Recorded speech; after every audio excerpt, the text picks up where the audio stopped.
अरे ये गाय तो बहुत चमक रही है। मैंने इससे पहले ऐसी गाय कभी नहीं देखी।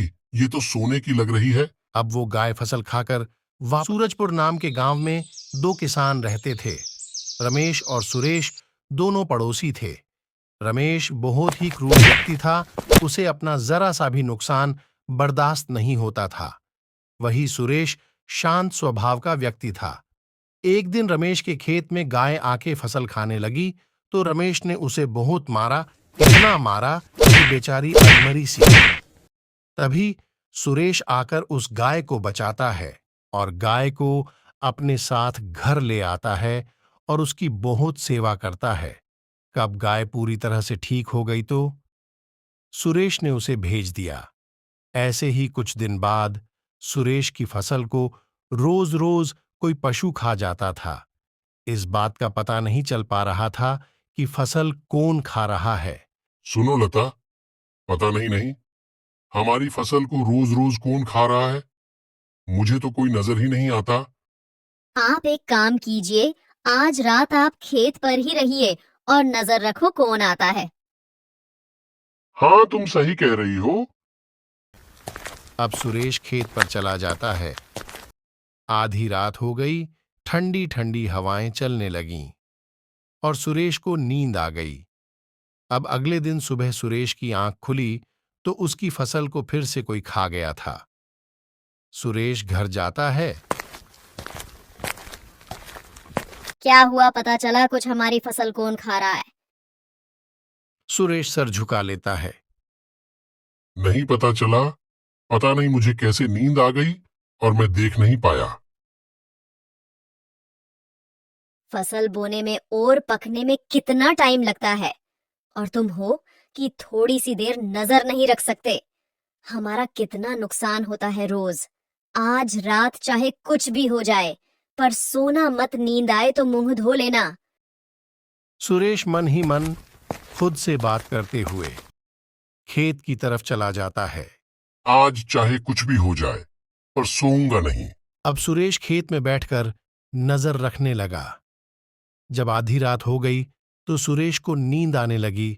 सुरेश ने जो पानी लाया था उससे मुंह धो लिया और मुसंड होकर बैठ गया। थोड़ी देर बाद उसे एक गया खेत में आती हुई दिखाई दी। अरे ये गाय तो बहुत चमक रही है। मैंने इससे पहले ऐसी गाय कभी नहीं देखी। ये तो सोने की लग रही है। अब वो गाय फसल खाकर वापस जाने लगी। सुरेश भी उसके पीछे पीछे चल दिया। गाय एक गुफा के पास जाकर रुक गई और पीछे मुड़कर देखा। आओ आओ, तुम्हारा ही इंतजार था। तुमने मेरी बहुत सेवा की है, इसका इनाम तो तुम्हें मिलना ही चाहिए। अंदर आओ तुम। वो गाय अंदर चली जाती है और सुरेश भी अंदर बहुत सारा खजाना था। इनमें से तुम्हें जो पसंद आए वो घड़ा उठा के ले जाओ।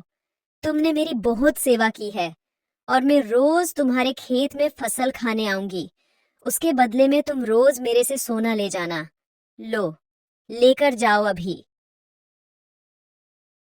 अब सुरेश एक घड़ा उठाकर घर ले आता है और सारी बात अपनी पत्नी को बताता है।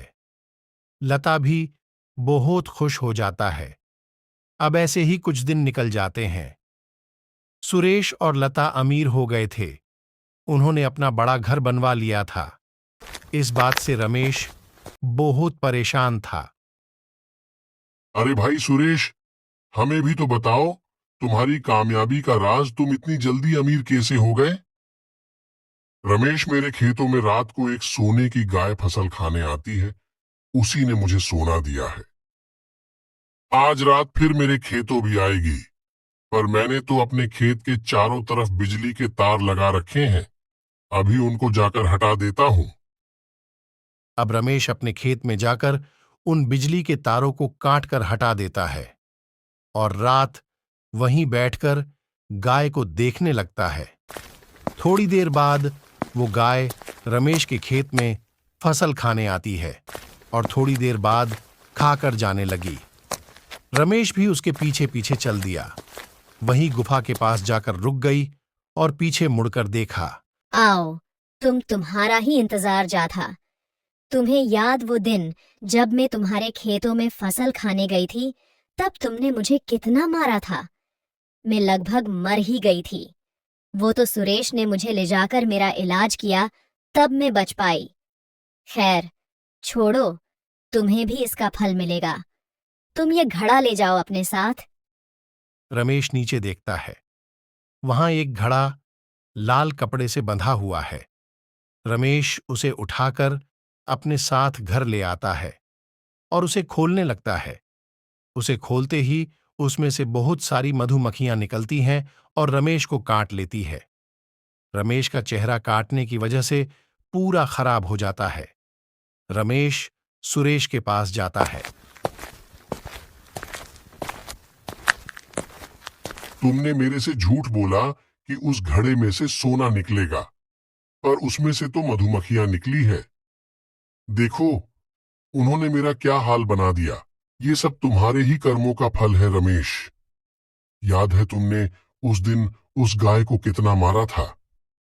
और तो और ऊपर से बिजली के तार लगा दिए, जिस वजह से कितने पशुओं को नुकसान पहुंचा है। इसलिए ये तुम्हारे कर्म ही है। हाँ भाई, तुम सही कह रहे हो। ये सब मेरे कर्मों का ही फल है। मैं आज के बाद किसी पशु को नुकसान नहीं पहुंचाऊंगा, ना ही कभी लालच करूंगा।